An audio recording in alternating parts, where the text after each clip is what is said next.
Most of the folks in the NSC staff today largely do agree with the president, even if he doesn't like government that much and treats the people working it pretty badly.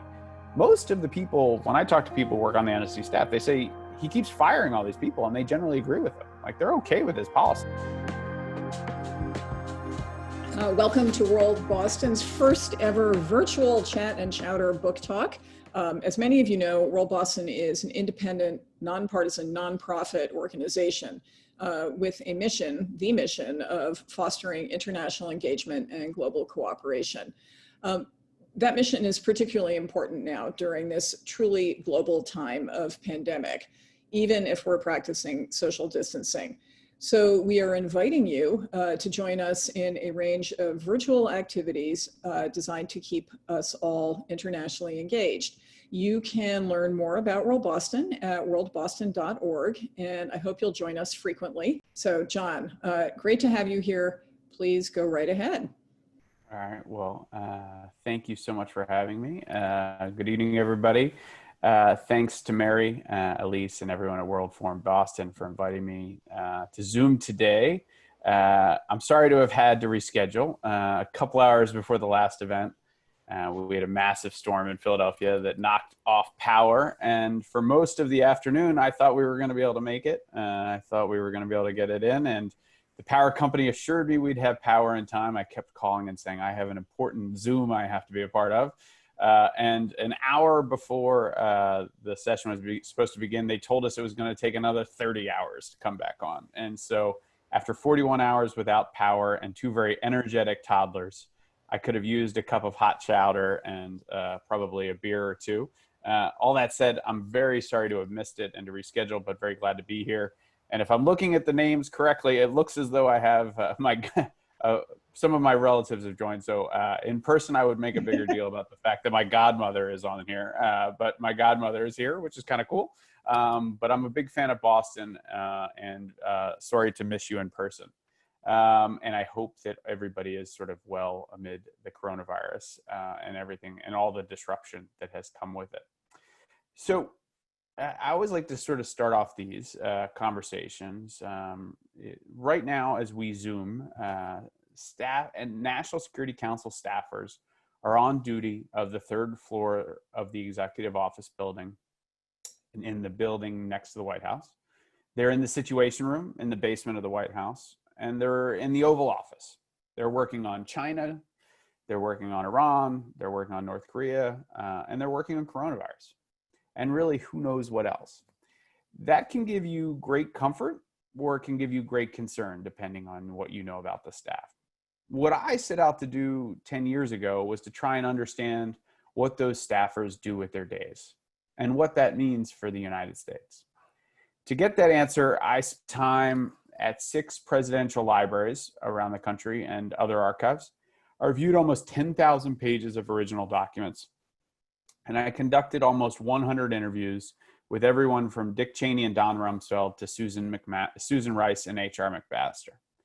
And in this book, White House Warriors, I tried to explain it not just to those on the staff or those in government, but to each and every American and those abroad who will never meet a staffer in their lives. Now, usually when I'm in person, I ask everybody if they've actually ever met anybody on the National Security Council. And every now and again, I'll get somebody who raise their hands and say, I actually served on the NSC.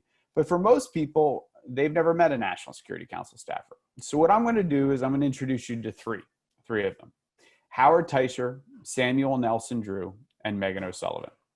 They're just 3 of the thousands of individuals who have served or are serving on the powerful, elusive National Security Council staff since Congress created it with one line of law in a massive law, the National Security Act of 1947.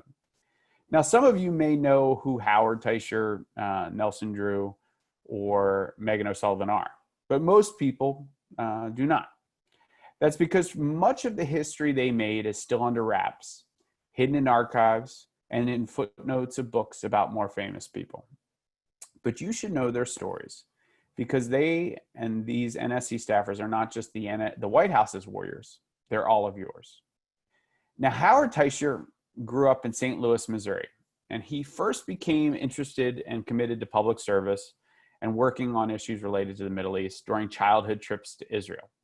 Upon graduating from none other than Boston University in 1976, Teicher told a friend as he was walking across campus right after graduation that he was going to go to graduate school in order to work on the NSC and bring peace to the Middle East. When the friend laughed at what was, to be honest, a pretty outlandish thing for a 21, 22-year-old to say, Teicher just curtly replied, "That's my dream." He finally got to pursue his dream when he joined the National Security Council of Ronald Reagan at the age of 26 in 1981 and was assigned to the Middle East team. Meanwhile, Nelson Drew was born in Würzburg, Germany. His father was an American soldier in February 1948. 3 years after World War II ended and 1 year after the NSC was created, and a few years before Germany was divided. Nelson Drew grew up in Virginia and went to college at the University of North Carolina at Chapel Hill, where as Vietnam sort of raged and everybody was sort of having to deal with the ramifications of potentially being drafted, he joined the Air Force Reserve Officer Training Corps, or ROTC, which allows you to sort of commit to a few years of service in order to pay for school. But in the days after his graduation, one of the many twists of fate that would sort of affect Nelson Drew's life was that he found out that his eyesight was not good enough to become a pilot. So the Air Force made him an intelligence officer. And rather than send him to Vietnam, they sent him back to Germany, where he was born.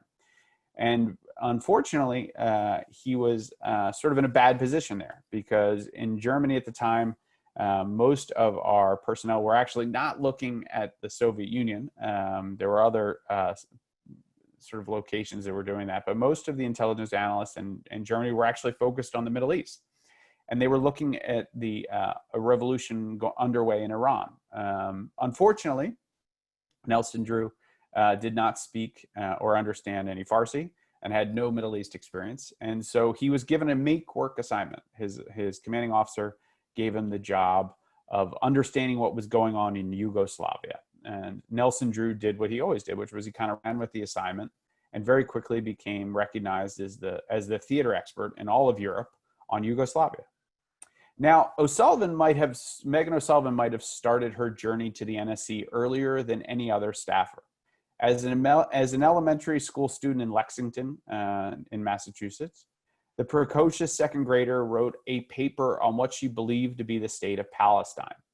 After her teacher patiently explained that it was no longer an independent nation, a 7-year-old O'Sullivan was so ashamed that her research had missed a critical fact that she was driven to tears and to learn more. She went on to college in Washington at Georgetown. She went on to a job on Capitol Hill, working for a Democratic senator.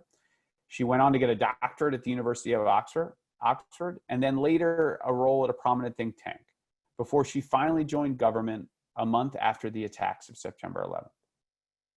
Now, Teicher, Drew, and O'Sullivan each brought more than good educations and a passion for public service to the executive office building, which is a sort of beautiful building right next to the White House. It was originally built and completed in 1888, and it was christened the State, War, and Navy Building because for a time when the United States had a much smaller government and a much smaller foreign policy apparatus, you could actually fit the State Department, the War Department, which was the Army, and the Navy all in one building, right? But it was rechristened when those tenants moved out to new confines in the years before and after World War II. The third floor now houses the offices of the NSC staff, and Teicher, Drew, and O'Sullivan each sat there during their tenures. Now, Teicher had actually interned at the State Department during grad school, and he was an operator in every sense of the word. And one of the more amusing stories I heard in hearing about this book is he was a graduate student at Johns Hopkins SAIS, which is where I went, and he was interning at the State Department, and Howard Teicher was not somebody who underestimated his talents. And he said, I really want to get paid here. I'm working as hard as people who are getting paid. I want to get paid here. And getting a job and getting a paid job in government is not as easy as the young aspiring people who want to do it usually find. But Teicher was lucky, ran into somebody who knew the ropes, and this person said, you know, if you can type, we can actually get you paid as a clerk. You can still do the same work, but you just have to pass a typing test. And so Teicher practiced, and a few days later took the test and passed and got his first job, paid job in foreign policy. I think the pay was $4.20 an hour, right? Now, Teicher brought that same level of ambition to his thoughts about what was going on in the world. And during the 1970s, in the mid-1970s and 1977, when he was working there in 78, he really saw and believed that all the tectonic plates were shifting in the Middle East, right? As military, political, and economic changes were reshaping the region. But for him, to his enduring frustration, in Washington, the old expectations and the old guard were still in power. He and several other young people on Reagan's NSC believed that the United States needed to behave like a great power, as one of them said, and use its military, despite the long post-Vietnam hangover, to reshape the Middle East. Now, after Drew left Germany, he continued to study Yugoslavia and write about it as the Air Force took him around the United States, first for his doctorate at the University of Virginia, and then to a professorship at the Air Force Academy in Colorado. Each step along the way, though it was not a hot button issue or high profile subject for those with high ambitions, Drew kept studying Yugoslavia, its history, and the delicate, dangerous balance between its ethnic groups. When after the Cold War, Yugoslavia was ripped apart by those ethnic and nationalist tensions, amid reports of atrocities and war crimes, Drew thought the United States should step forward and try to solve and sort of come to work and try to solve the crisis in Yugoslavia as sort of nations began to sort of break apart. Unfortunately, there were several in the United States who thought the United States should withdraw from the world at the end of the Cold War, and Drew was one of those who was arguing against that. The problem was, Drew was really in no position to help. In the Air Force's enduring wisdom, they had taken one of the recognized experts on Yugoslavia in the armed forces and sent him back to the classroom. They sent him to the National War College in Washington, where he was teaching mid-career master's students in the armed forces. Now, fortunately for everybody, in 1995, he went to a barbecue with others in the armed forces, and one of them said, "You should come work at the Pentagon. Like, what are you doing sitting in the classroom?" And thankfully for Nelson Drew, that person had enough sway to get him reassigned, so he was quickly reassigned to the Pentagon.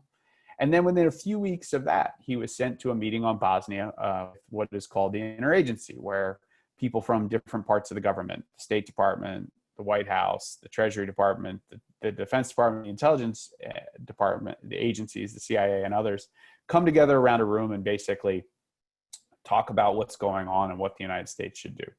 And at one of these interagency meetings, somebody from the White House recognized Nelson Drew. They had served together years before at NATO, so he knew Nelson Drew was diligent and authoritative. And he also sort of knew that he and Nelson Drew agreed about Yugoslavia and about Bosnia. And so this NSC staffer, the senior director on Europe, his name is Sandy Vershbow, took a coaster from underneath his water glass and wrote, "I'd like you to consider I'd like you to consider working for me at the White House. Can I put your name on a list?" And passed it down to Nelson Drew.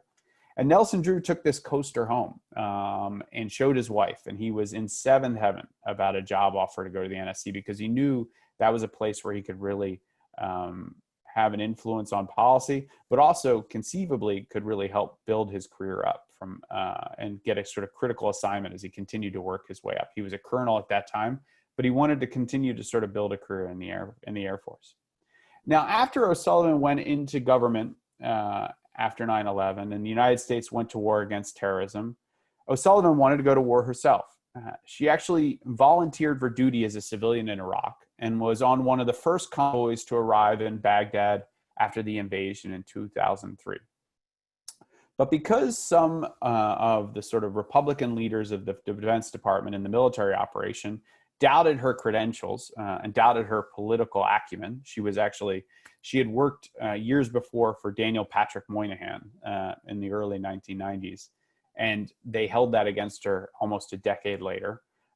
They wouldn't give her anything to do. So O'Sullivan, who had a doctorate from Oxford, had worked in war-torn areas for her research, and was an expert on Iraq, had been writing about it for almost 5 or 6 years. They wouldn't let her do anything, and so she just walked around Baghdad and walked around before they got to Baghdad looking for things to do. At one point, she had so little to do that she just volunteered to help fuel trucks in the convoys.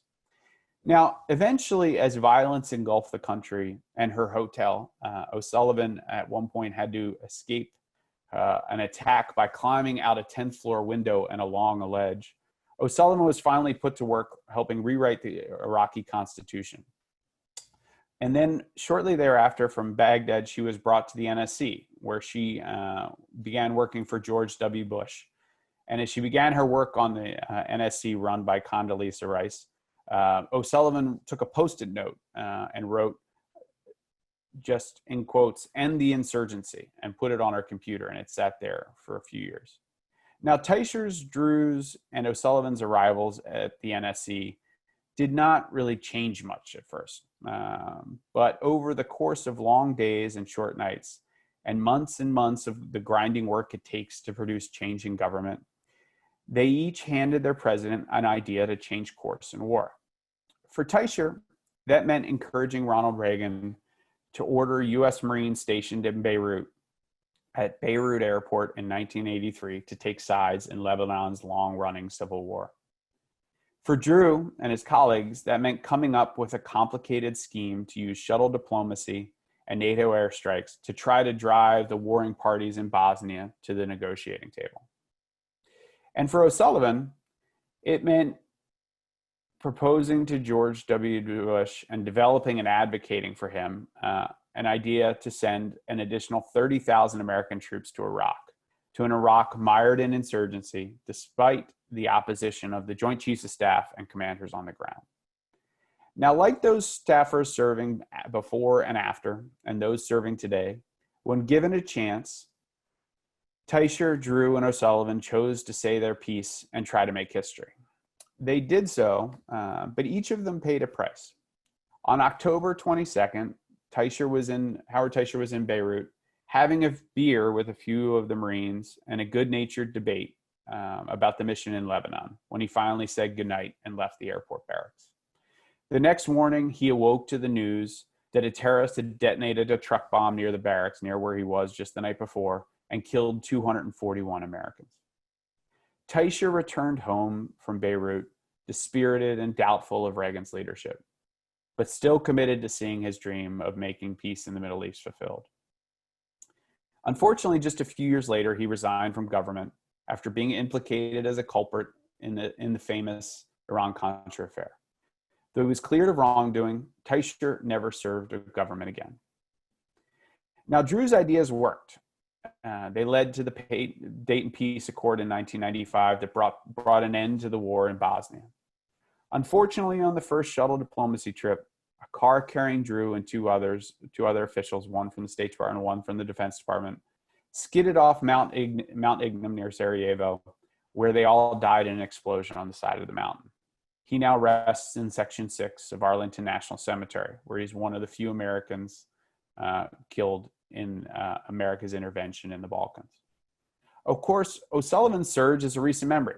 It helped bring an end to the insurgency in Iraq and led Bush to call her one of his personal band of warriors. Unfortunately, the fight for the surge exhausted O'Sullivan, who resigned from the NSC, and along the way, she made a number of enemies who went out of their way to deny her a role in the history of the surge. And it's only come to light in recent years, thanks to my book and a few others. Now, by simply speaking up, these NSC staffers have changed the course of their own lives and the course of history, even as they transformed how America fought its wars and how Washington works. In return for their fights, most staffers like Nelson Drew, with his ideas, and Howard Teicher, and even Megan O'Sullivan, received the thanks of a grateful president. Clinton said at Drew's funeral during a eulogy that the United States and the nation are better for his service. As I sort of make clear in the book, that's no sure thing. After all, no staffer, not every staffer is Nelson Drew. There have been more than a few heroes and a few heathens, a few saints and sinners. Now, why that matters is not the staffers themselves, but the power they have been given, especially since September 11th and the wars that followed. Since 9/11, unknown staffers like O'Sullivan have gained enough power through their own ambition, new presidential requests, and abdication by cabinet secretaries and their departments to manage America's relationships with the world and its wars. The NSC has become the engine of the government's national security policymaking. The staff, along with the National Security Advisor, determine which issues, large and small, required attention, developed the plans for most of them, and tried to manage day-to-day the implementation of each strategy. The NSC grew in power and its fights more intense, just as Americans were losing trust that government works and became increasingly fixated on the belief that a shadowy group of unelected officials secretly manipulate policy to preserve their own interests. Though the deep state is a foreign term to many Americans' ears, the term itself was torn from Turkey, where a self-appointed group of military and civilian officials have tried to protect the nation's democracy from those intent on less secular government. The fear of an unaccountable government is even older than the United States itself, and familiar to anybody sitting in Philadelphia or Boston, where the seeds of the American Revolution began. Now, America's faith that elected officials and public servants are dedicated to every citizen's interest is the foundation of not just the National Security Council and the entire US government, but the American way of life. A breakdown in this trust and the pervasive belief in a conspiratorial deep state threaten the nation's representative democracy. Of course, Donald Trump rode some of that distrust into the White House. Once he arrived there, Trump found the most powerful NSC in history, with more than 180 individuals working on policy issues, whether it was pandemics, Iraq, Afghanistan, China, the international economy, and more. Now, over the last few years, that staff has helped Trump accomplish what he's accomplished in foreign policy, whether it was engaging with North Korea, bombing Iran, or shaking down Ukraine, which was done with the support of some staffers. Yet Donald Trump has also gone to war against government and those who serve in it, and he eventually turned on the NSC staff itself. He's fired National Security Advisor after National Security Advisor, stopped meeting with the staff and much of the rest of the government, and he empowered his fourth National Security Advisor, Robert O'Brien, to gut the staff, cutting it by more than a third. It's now around 110, so he's cut almost 70-something people from the staff, and changing it from a staff that focused on transnational matters like pandemics and counterterrorism to one that focuses only on bilateral ones. One result of that was the degrading of the Global Health Security Directorate, which focused on bioterrorism and pandemics. That had been established after the Ebola outbreak in 2013, and it was removed from the NSC organizational chart in 2018. And at the beginning of this year, there was only one person focusing on pandemics in the entire National Security Council. That's not just Trump's fault, right? He's been able to do so because Washington has given the president, whoever it is, tremendous leeway on the staff, allowing him to pick the people who serve in this powerful organization and the issues it focuses on. For example, Barack Obama got rid of the original biothreats team at the NSC in 2009 when he took office, only having to reinstigate it and reestablish it in 2013. Now, using that prerogative and an adversary of the deep state, Donald Trump's gutted the most powerful entity in Washington, the National Security Council, the one that's charged with connecting the dots amid all the threats in the world, the earthquake in Mexico, the coup in the Middle East, and the outbreak in China, and connecting the dots in government, whether at the DoD, at the Defense Department, the State Department, or the Treasury, DHS, CDC, and state and local governments. That left Washington without an engine at a moment when it needed one. For more than a year, we've seen reasons to worry. I write in the book that despite its faults, and it has plenty, which I'm happy to discuss in the Q&A, if you don't have an NSC, you'd need to invent one. we're seeing in real time what a hollowed out NSC means at a moment of crisis. The coronavirus pandemic is a unique threat, one that transcends borders, issue areas, in every part of American life. That's a lot of dots to connect. And that left the president trying to connect the dots on his own.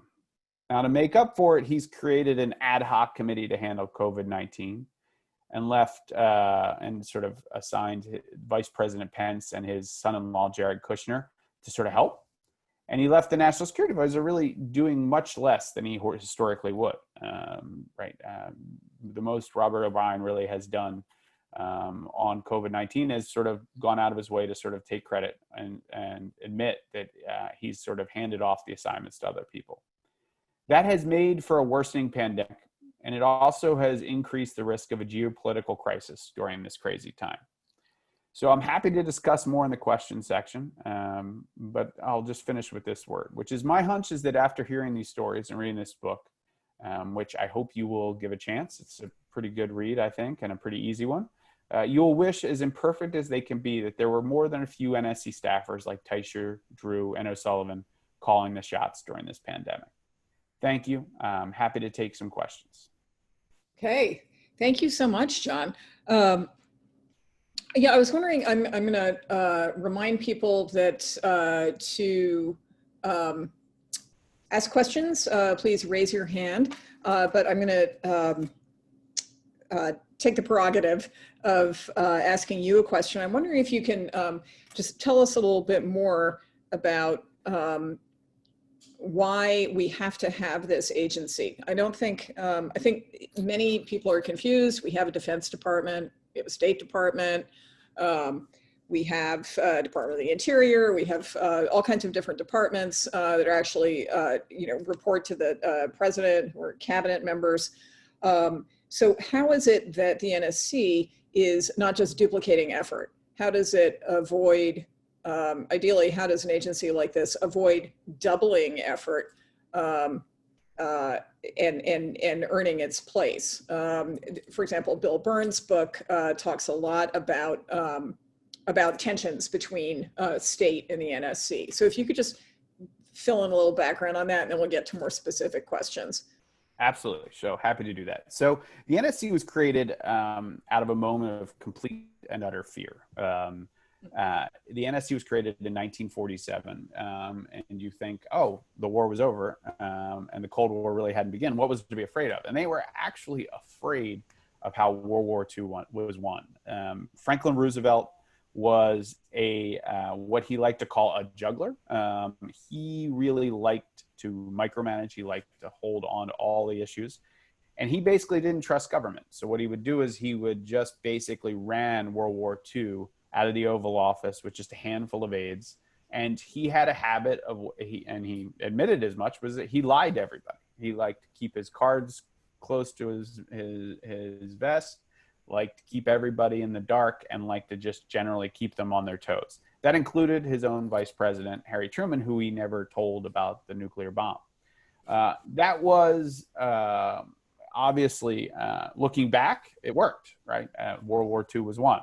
But you can just imagine during a massive two-front war with Japan and Germany, that it was deeply worrying to have somebody sitting in, who was elderly, obviously getting older, and working really on his own to try and win this war. So it was deeply worrying to everybody in higher parts of government. And so when he passed away and the war was over, they said, we need to get everybody in a room. We need to get everybody in a room. We need to get all the important people in a room, and we just need to make these decisions together. Where it happened? Yeah. And so the National Security Council was created. The council itself, which is the president, the vice president, the secretary of defense, secretary of state, and a few others, to get everybody in a room. And Congress, in its enduring wisdom, said, well, how are we going to get all these big big shots in a room? And so they said, let's create a small staff. They said, let's get we need somebody to help make sure all these people show up on time, know what they're going to say, know what they say. One of the most amazing things about working in government is how many times you have these big decision meetings And it turns out nobody remembers the decision. And so there's a game of telephone that gets played out afterwards that between everybody's staffers saying, what did the boss think that he agreed to? What did everybody agree to?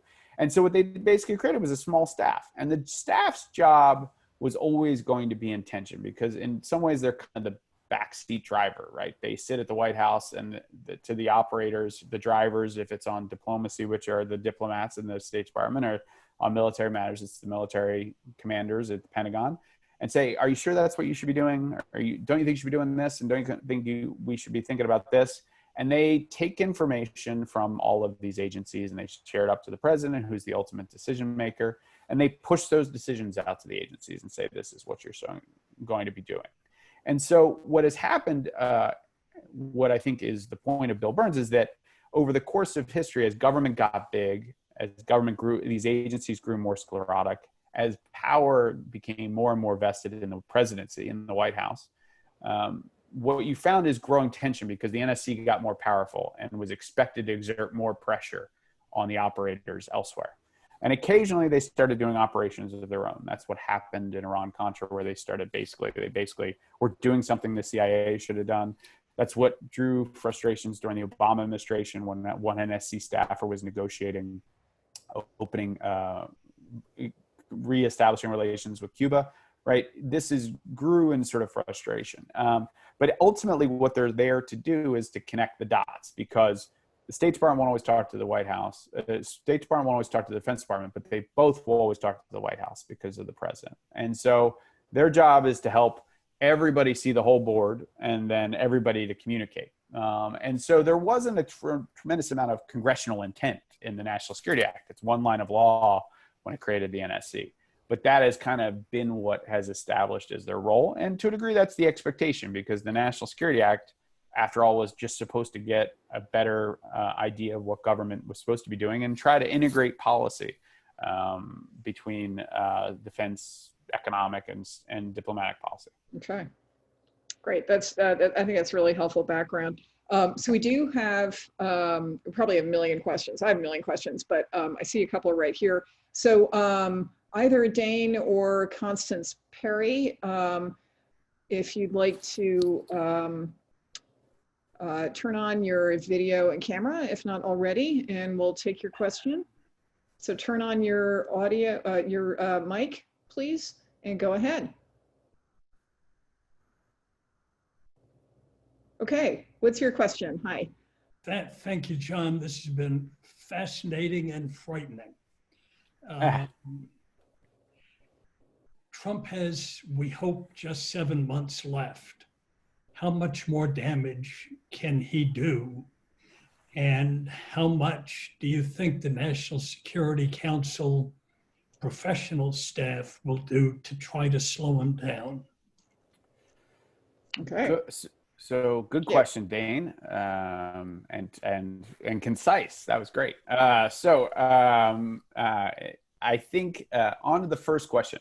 I think I would tell you that the NSC staff today, whether they are traditionally the NSC staff is split between folks who are what we call career, right? So they are career diplomats, they are career military officers like Nelson Drew, or they are sort of political appointees. And that's like Megan O'Sullivan and Howard Teicher, right?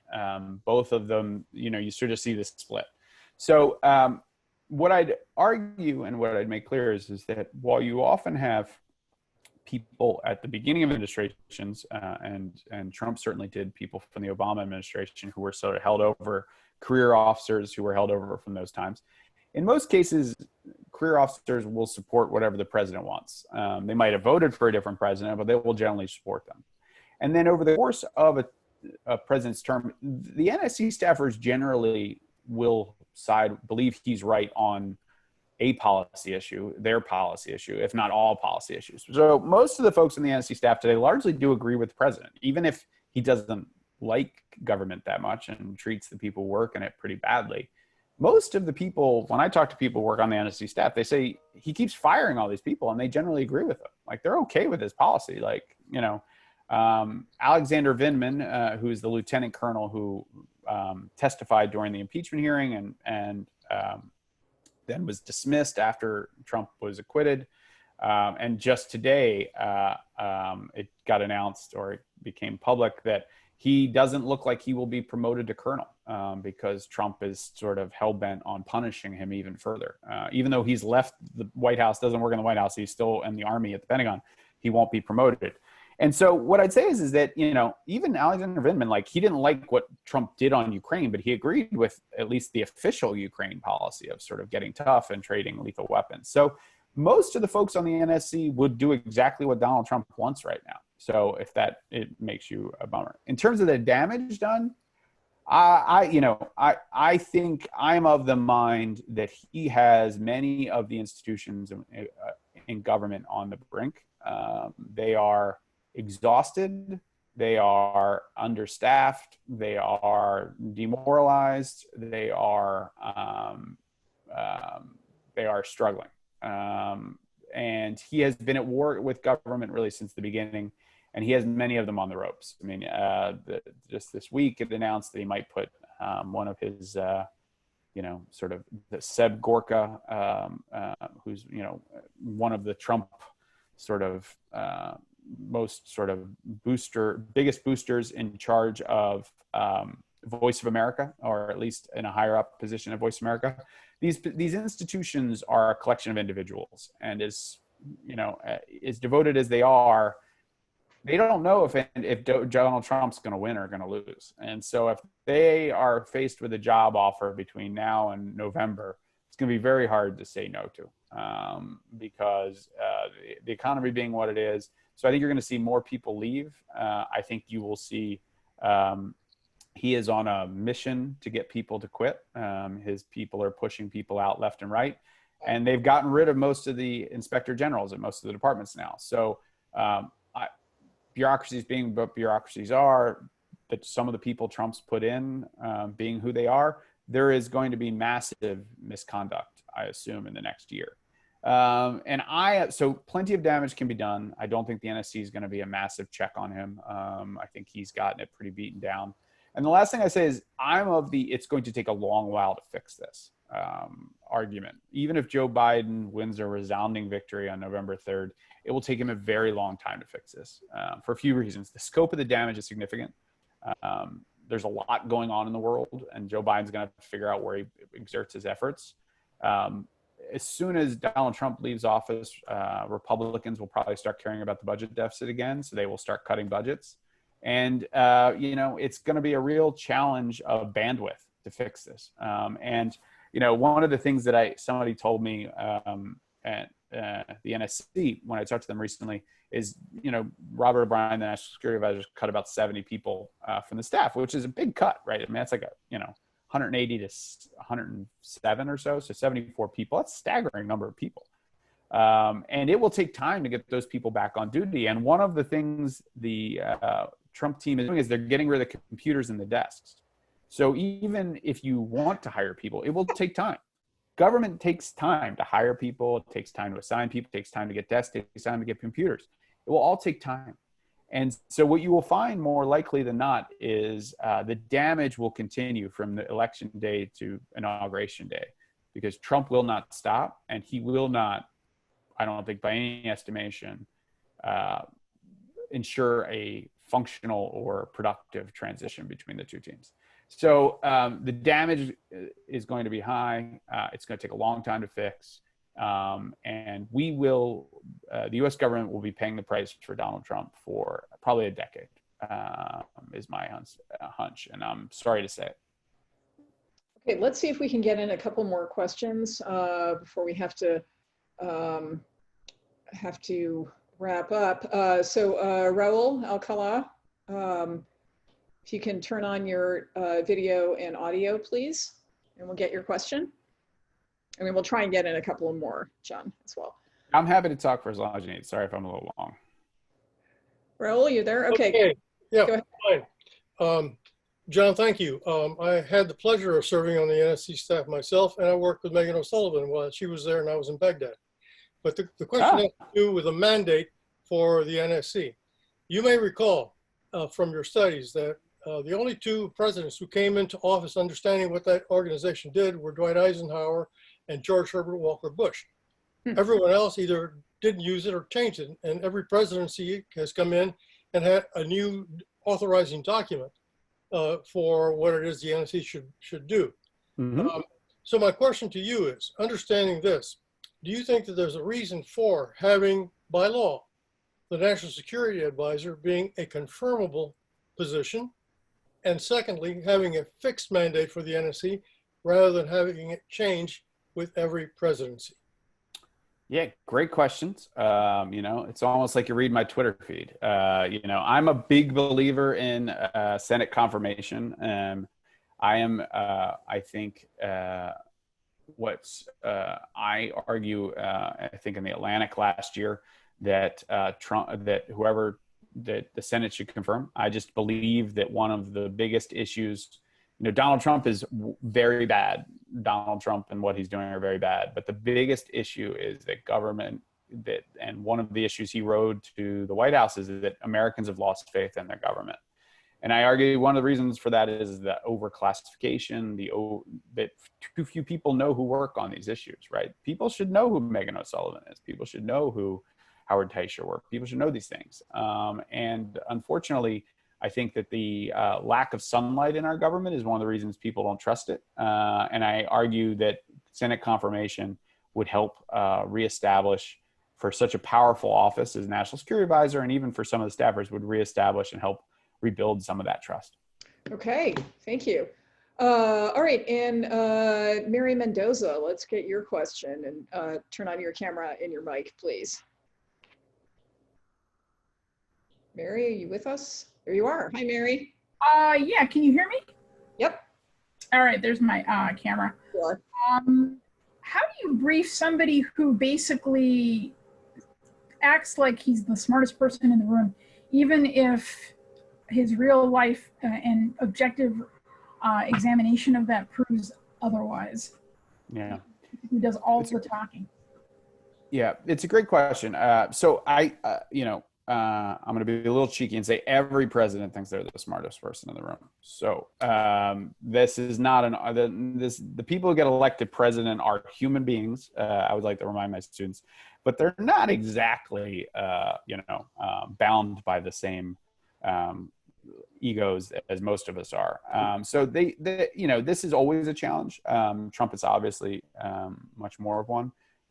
What you sort of hear is that they've tried a lot of tricks. They try to visualize things.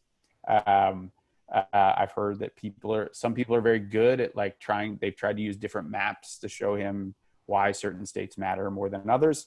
H.R. McMaster got in some trouble, or at least some people misrepresented this in the press, because Trump was always saying, we've done nothing in Afghanistan. We've done no good in Afghanistan. And so what he did was he said, okay, well, he took a bunch of pictures from the 70s when Afghanistan was a relatively modern state in the 1970s. And there were women in sort of more modern dress. There was a woman in a mini skirt, and he didn't do it because of that. He was just trying to show a modern society. Then he showed pictures during the Taliban, in the 90s, showing how sort of severe the culture had gotten. And then he showed pictures again, after Americans had been there a few years, and showing society freeing up and things along those lines. So they try to use imagery to try and convince him that the United States had actually done some good, right? And so it's not easy. Ronald Reagan was the same way. He was tough. He was all those sorts of things. I mean, one of the things the staff have to do, and one of the things you learn to do in government, or you don't do the job anymore, is you have to learn how to get the president to understand the issues. And that's hard, and that's a challenge. And certainly I don't envy any of them, but that's the gig. And most of them are, like I said, do share a lot of his views, not every single one of them, but they share his views on foreign policy in many cases. And so it shouldn't be impossible. I think what the bigger fear is that Donald Trump has mostly detached himself from government. He has basically walked away from government around mid-year last year, right when he started getting into the Ukraine stuff. He just stopped meeting with people and stopped engaging with this sort of running stream of meetings in government that is happening. And what you basically had is, this is a man who is kind of trying to run government by the seat of his pants. And that was really why they created the NSC in the first place, was basically they didn't like Franklin Roosevelt running government by the seat of his pants. You know, I don't think it's a surprise to say Donald Trump's no Franklin Roosevelt. And so what we found is this has not been a pretty scene. But the NSC kind of, with every opportunity they've got, they just kind of have to find a way to get his focus. And that's kind of the gig. Okay. So I'm gonna train up two questions. Sure. One, okay, we'll start with the bad news, or the bad news and go to the good news. So I think Susan Rice said of Robert O'Brien, you know, like she was commenting on the turnover, and she said I couldn't pick this guy out of a lineup. So yeah. He had an interesting predecessor who's much in the news these days, John Bolton, and so I don't know, was he he was certainly prominent. You could pick him out of a lineup. Was he a good or bad national security advisor? And the uplifting question, one of our rising young professional audience members is wondering, how do you get your start on the way to the NSC? How do you chart a path toward being a White House warrior? And then, good question. And then we'll wrap up. Okay, great. So, you know, I've written probably You've written a lot on this. Way too many thousand words on John Bolton. But I will say that I think history will be deeply unkind to him. I think that I have not read the book. I have not gotten a copy of it yet. But from what I'm reading, the picture painted is somebody who made a Faustian bargain and went in to work for Donald Trump, knowing he was going to be difficult to work with and all of the things that he was a known quantity.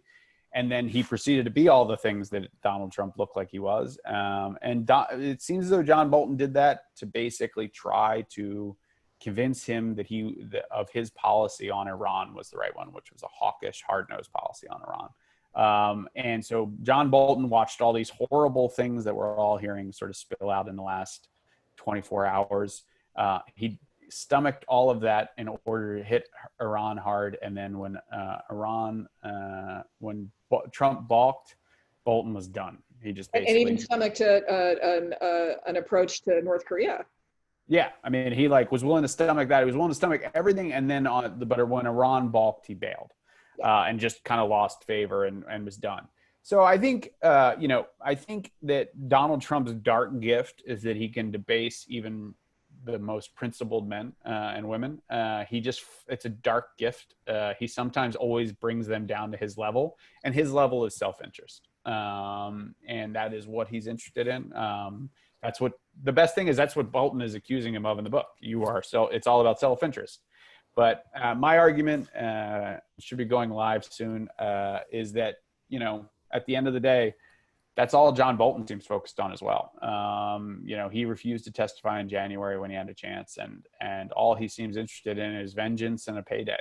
Mm-hmm. And, if there's anything that Donald Trump knows, it's how to deal with people like that. And so, by doing it the way he's done it, John Bolton's basically not built a following, and he hasn't led on any principles. He's just made it a fight again between Donald Trump and John Bolton, and nobody's going to join in. So that's my thoughts. It's a bummer, but it's one of the many, many sad stories of the past 4 or 5 years, and unfortunately there will be more. How do you get your more upbeat? How do you get your start? How do you go in there and fix it? Yeah. So how do you fix it? How do you fix it? I mean, I think. Or how do you enter if you're a young professional and you're trying to make your path to the NSC in this day and age? How do you do that, and should you? Is it worth it at this point? I think it's tremendously worth it. I mean, I think that the thing you will find if you get a chance to work in government, certainly the thing I found working in government, is it is the most fun you will have because it is probably the smartest, most dedicated people you will ever work with. It is a blast. I have always gotten so much smarter working. I've worked with Ash Carter, who's up at the Belfer Center at Harvard. I work for Chuck Hagel I've worked for, Jack Lew I've worked for, Hillary Clinton I worked for, Nancy Pelosi. I mean, these are history makers. These are people of, you know, great gifts and insights, and they help you learn, and they show you how to work hard for America and Americans, and it's awesome. How do you do it? You know, the best way to do it is to get very smart, because you have to be able to go in and contribute something. So get smart. You have to get a ticket in, which isn't easy because there aren't many places in government. And unfortunately, I think what's going to happen is if budgets get cut, is there's going to be fewer opportunities to go in.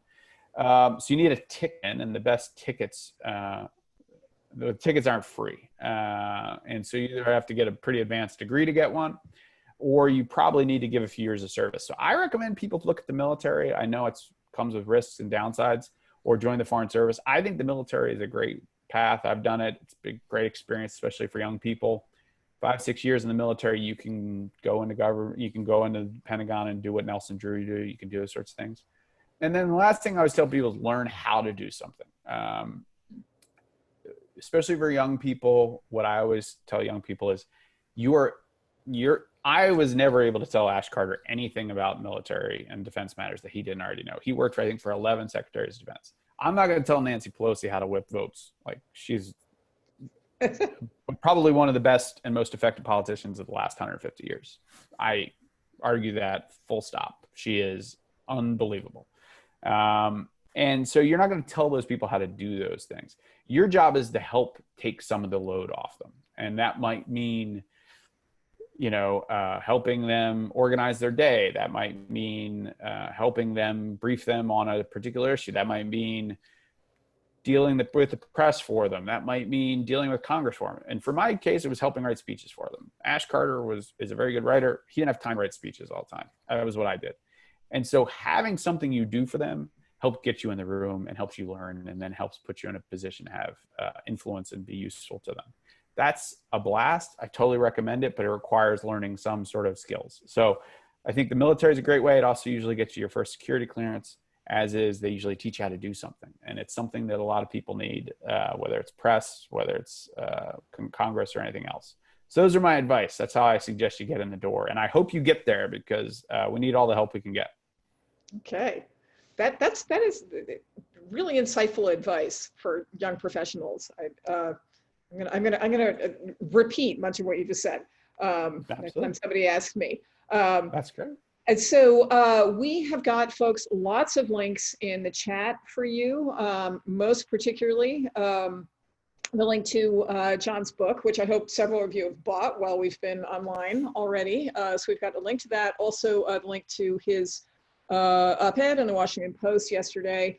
We also have a link to our May 2020 talk with Megan O'Sullivan, where cool. I was talking with her on the other crisis, oil markets during the coronavirus. That's so great. Please check that out, also, which was also on the WGBH Forum Network. And a link to our now chat, part of our chat and Chowder, and I hope many of you, after your sign off here, will join in, maybe get yourself a beverage. But most of all, what I should do right now is thank you, John Gans, very much for a really stimulating and informing evening. We made it through the power outage. We're doing this in a pandemic. Nothing can stop Chat and Chowder, and we really appreciate your being with us. And thank you, everyone, for tuning in. Hope to see you again soon. Thank you so much. Thanks for having me here, and thanks for all you're doing. All right. Thanks, John. Thanks, everybody. See you soon.